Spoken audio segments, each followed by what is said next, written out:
Justin, this being your first head coaching job, what made Edinboro attractive to you?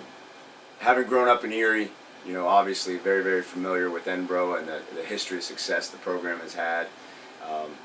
That was number one, very, very attractive, knowing that it was a program that had won, not too long ago. So it hasn't been a program that has been losing for a long, long time. So that was important, and then obviously growing up in Erie and my wife going to school here, we knew what we were getting into, and we knew what this town's about, and there's a lot of positives that this school and this community has to offer, and that was very attractive.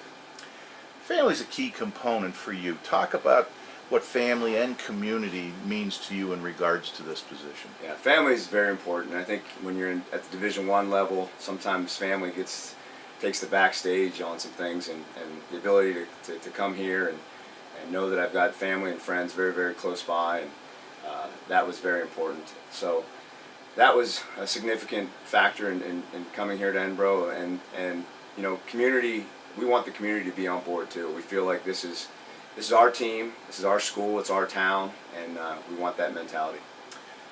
Speaking of family, one of your first people that you hired on your staff was your father, Keith. What does it mean to you to have your father coaching with you? Well, I grew up in a football family. I mean, my dad was a football fan from day one, and we used to run plays in the front yard with me and my brother, and so knowing that taking this job I could probably lure him into to coming on to our staff was very, very important, and it's been great so far.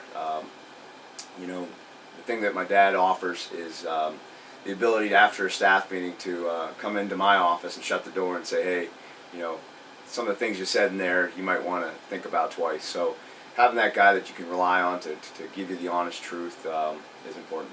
Now, this isn't the first time that the two of you have coached together. Right. Correct? Yeah, we coached together at Christopher Newport University. When I first got out of college, my first job was down in Virginia, and my brother actually had just signed a scholarship to play at William & Mary, so we had our whole family was down in Virginia for about 4 years, and yeah, we had a good experience down there. We had a lot of success with the program down there, and we were just waiting for the moment over the years to kind of get back together. When you put your staff together, what were you looking for? I think we were looking for a wide a range of skills, array of skills, diversity in terms of age and talent. Felt like we got that, and then also it was important to have guys that had ties to the program. You speak of that, the ties to the program. This staff has a very strong Edinboro flavor to it. 3 coaches returning from last year, 4 former Edinboro players. Was that by design? Yeah, I think anytime you can add alumni to your staff is very important. One, I think it allows us to make instant connections with other alumni that have gone through this program, and 2, it allows me to get a very, very good feel of what the history of this program was, and allows me to kind of have a knowledge of how things operate within the university very quickly with having those guys that have so much experience here at Edinboro. Talk a little bit about the people that you've put together here on your staff. Yeah, well, they've done a great job so far.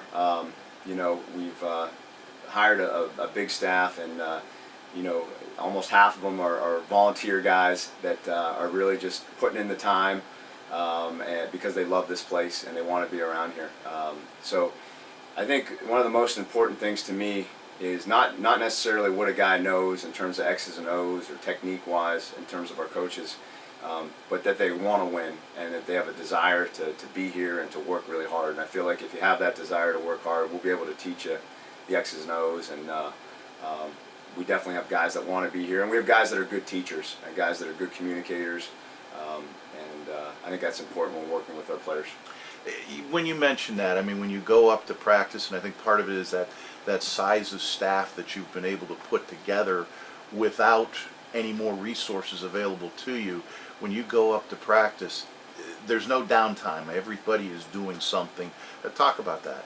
Sure. Well, the first piece is, I think it's important, especially at this level, is to do more with less. We talk about that all the time. Is we got to find a way to do more with less resources, and we got to be creative with that. So, We were able to do that in hiring the staff, again, with the volunteer coaches and the guys that maybe have some other side jobs that are helping them get by, but are here pretty much full time. So that's important. And then, you mentioned, everybody working hard, and I think that's a product of our organization.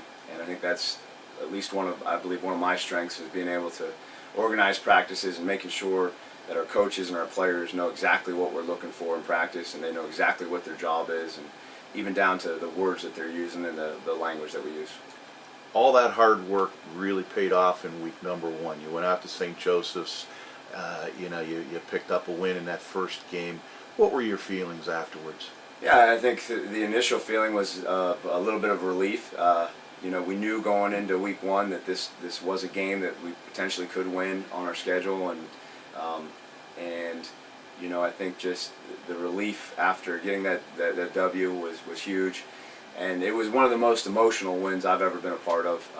I've never seen so many tears being shed after a win, from the trainers to the equipment guys to obviously the players and coaches. So great emotional win. Got goosebumps right now talking about it. Talking about emotional, how ironic was it that you come from Ball State out in Indiana, Right. and the first game, you're actually coaching an Edinboro team that had never played before in Indiana? Yeah, it was it's certainly unique. That was my recruiting area as well, where we were playing at St. Joseph, so I knew the area very well, and it was interesting to get some texts from some people and some high school coaches that I hadn't spoken to in a while, and a lot of the Ball State people had reached out to me knowing that we were in state playing, so that was special. And when I got hired in January, we certainly knew that we were going to go back to Indiana in week 1. What do you tell people in regards to your philosophy in putting the Edinboro football program together? Well, I think we use 3 words: smart, reliable, and tough in our program quite a bit. And the smart piece is being a smart football team, making good decisions on and off the field. We want to be a team that is not getting penalized, is not beating itself, is just making good decisions. The reliable part is, we're just showing up. I mean, we're showing up and putting in the work. We're a hard-working, blue-collar outfit. And then the tough piece is, the ability to perform when you don't feel like it. And we talk to our guys about that all the time. Toughness is not going into a bar and headbutting somebody. It's it's not being a bully. Toughness is being able to perform when you don't feel like it. When it's hot out, are you fighting through, the weather? When you're a little bit sore, you're fighting through it and playing. When you go covering a kickoff, are you physical and giving the best effort that you can give? Is it fair to say that in week number 1, the Edinboro Fighting Scots kind of covered those goals? I think so. I mean, we certainly can clean up some things, but you look at the penalty statistics from week 1, and I think that certainly stands out as a thing that we took advantage of. I believe it was 10-4 penalties, and we only had 4 and they had 10. That was an advantage for us. So that was the smart piece. And reliable. The guys didn't make a lot of mental mistakes and certainly showed up. And then the tough piece, I think that showed up in the fourth quarter. You could see a lot of their members of their team cramping up, and I think the toughness that we showed during camp and during our conditioning drills in the summer really showed up in the fourth quarter. 5-10 years from now, how do you hope people describe a Justin Lustig coached football team? Well, I think the first thing would be who you look at the guys that have graduated from our program. I think that would be first and foremost. So take a Vic Hudson for example. I hope he's around our program quite a bit, and I wouldn't be surprised in 20 years or 15 years I'm calling Vic Hudson asking him for a job. But those are the types of guys we want to produce in our program. So I think that's probably the first piece. Is you're going to look at our alums that come out of this program and say, wow, they're good family men, and they're successful in whatever endeavors they're going into, and a lot of that has to do with the lessons that they learned through our program.